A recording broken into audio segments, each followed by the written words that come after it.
Salt. We need it to live.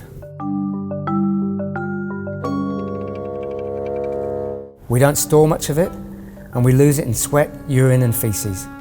So when we find some, it triggers what's called a hedonic response in our brain. This stuff is good. Keep eating it.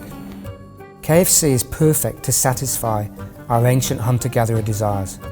One of the burgers in its range is so laden in salt, it actually provides more than our entire recommended daily allowance. It's not just salt which makes fried chicken so alluring. It's tactile, it's crunchy, and we're conditioned to equate crispiness with quality.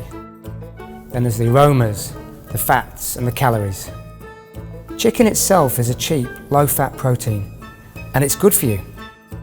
But fried chicken isn't. But we like it. It is, says one very experienced chef, a true comfort food.